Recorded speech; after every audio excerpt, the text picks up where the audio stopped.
자, 안녕하세요. 션타임 아카데미입니다. 반갑습니다. 자, 오늘은 메타 트레이더를 통해서 거래할 수 있는 해외 선물 상품들을 알아보는 시간입니다. 어떤 종목들을 거래가 가능하고 또 이 종목들의 틱 가치는 얼마인지 또 필요한 증거금은 얼마인지를 알아보는 시간입니다. 자, 저희가 메타 트레이더를 통해서 거래할 수 있는 상품은 크게 7가지가 있습니다. FX, 금속, 에너지 채권, 주식, 곡식, 그리고 코인 선물이 이렇게 있습니다. 자, 이 7가지의 공통점은 뭐냐면 장외 파생 상품이라는 점이 있죠. 자, 그리고 통틀어서 명칭을 CFD, Contract for Difference라고 명칭을 읽습니다. 자, 이 Contract for Difference, CFD란 뭐냐면 내가 실제로 상품을 보유하지 않은 상태에서 진입가격과 청산가격, 한마디로 이 진입과 청산의 차액을 현금으로 결제하는 장외 파생 상품을 통틀어서 CFD라고 합니다. 어렵게 생각하지 마시고 CFD란 장외 파생 상품이다. 자, 그러면 여러분도 여기서 의문 좀 드실 수 있어요. 그럼 우리가 이제까지 거래하던 해외 선물이랑 이 장외 파생 상품 CFD랑 차이가 무엇이냐? 다른 건 없습니다. 다만 저희는 현물을 거래한다는 점에서 좀 다른 부분이 있죠. 현물이라 그래가지고 아까 말씀드렸죠. 내가 가지고 보유하고 있는 게 아니라 거래를 통한 차익만 누리는 게 바로 현물 거래입니다. 하지만 선물은 뭐냐면 앞 선자를 써서 내가 선매매 후에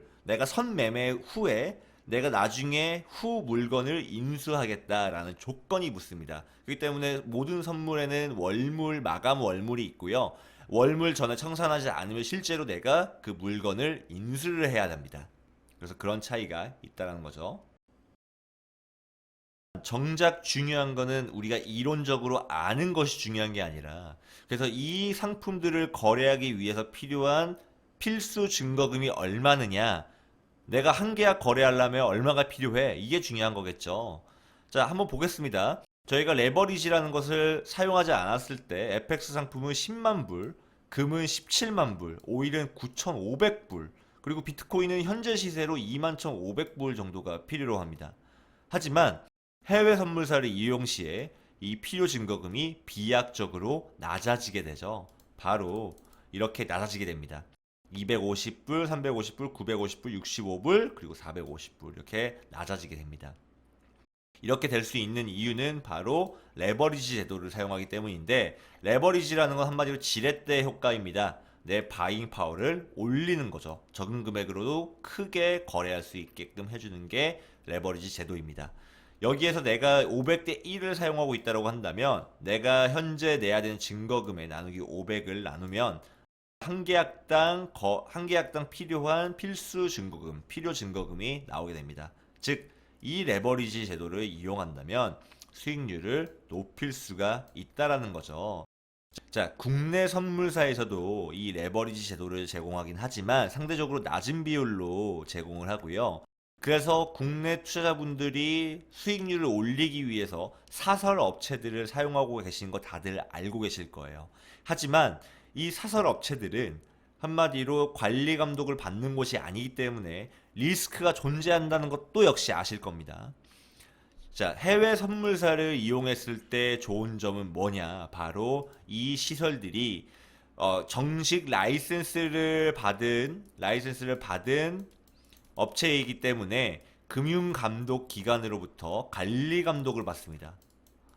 해서 먹튀 위험이 없다라는 거죠. 열 리스크가 줄어들게 됩니다. 뿐만 아니라 높은 레버리지를 활용할 수 있기 때문에 이런 점들이 메리트로 다가올 수 있다라는 거죠. 자, 그러면 이번엔 FX 거래 가능한 종목을 한번 살펴보겠습니다. 자, FX는 이름에서 모든 걸 다 알 수 있습니다. 자, 이렇게 반으로 쪼개보시면 앞에가 기준통화, 뒤에가 상대통화입니다. 자, FX는 두 개의 다른 화폐, 이종 통화를 환율에 맞춰서 교환하는 시장이죠. 즉, 유로와 USD의 환율에 맞춰 교환하는 시장이다. 이종 통화를 비교하는 시장이다 라고 생각하시면 될 것 같습니다. 그러면 예시로 GBP, 바로 영국의 파운드죠. USD, 미국의 달러죠. 파운드와 USD의 비교. 나눠보시면 유로, USD의 비교. 나눠보시면 달러와 재팬옌의 비교. 이렇게 두 가지의 이종 통화를 비교하는 상품들이다라고 알 수가 있습니다. 자, 틱같이 계산하는 방법은 어렵지 않아요. 딱 두 가지만 하시면 되는데 핍과 틱입니다. 핍과 틱. 자, 맨 마지막 자리수가 포인트, 틱이고요. 그리고 그 앞에 자리수가 핍입니다. 핍. 핍은 역시나 10틱입니다. 1핍은 10틱. 자, 핍이랑 포인트로 나눈 이유는 뭐냐면 핍은요, 국제 외환 시장에서 환율이 변화하는 최소 단위이기 때문에 그래요. 최소 단위. 이게 변한다고 되는 게 아니라 이게 변해야 전 세계 환율이 바뀝니다. 그리고 포인트는 저희가 거래 가능한 최소 거래 단위입니다. 그래서 한 핍은 10포인트다.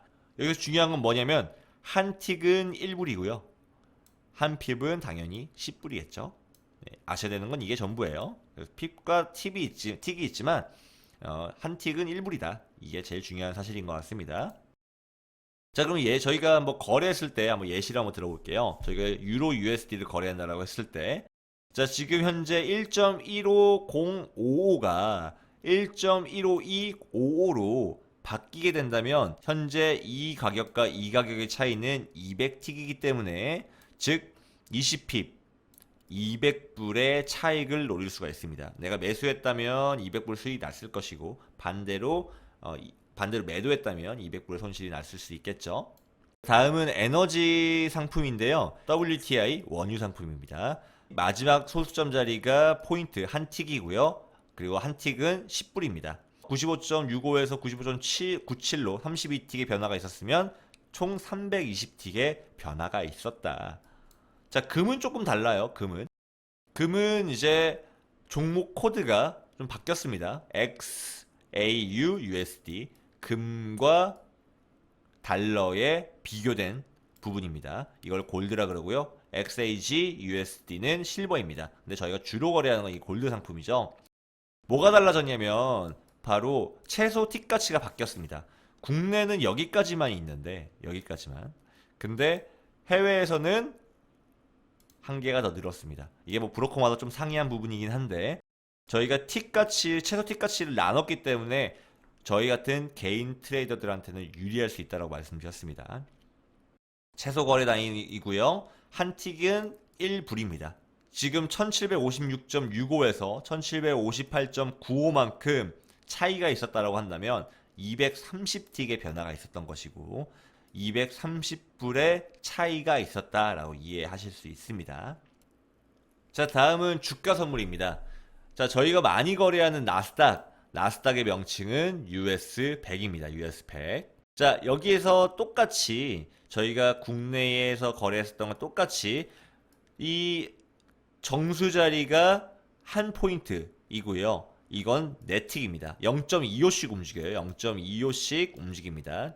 그리고 한 포인트는 1불입니다. 그러면 한 틱은 0.25는 몇 불일까요?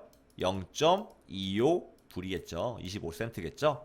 13,060에서 13,560으로 변화가 있었으면 총 500포인트의 변화가 있었고 이는 500불의 차이가 있었다 라고 생각하시면 될 것 같습니다. 비트코인 선물은 BTC USD 역시나 명칭에서 알 수 있죠. BTC 비트코인 USD입니다. 이 두 개의 차이. 최소 자리 정수 자리를 포인트라고 하고요. 이는 네틱. 한 틱은 0.25입니다. 그리고 한 포인트는 1불, 한 틱은 0.25불 25센트입니다. 자, 그래서 예시로 23,060에서 23,560으로 변화됐다면 역시나 500포인트의 변화가 있었던 거고 이는 500불의 차이가 있었다라고 보시면 될 것 같습니다. 포인트를 T로 바꾸면 여기서 4를 곱하면 되니까 2000 틱이 움직인 거겠죠.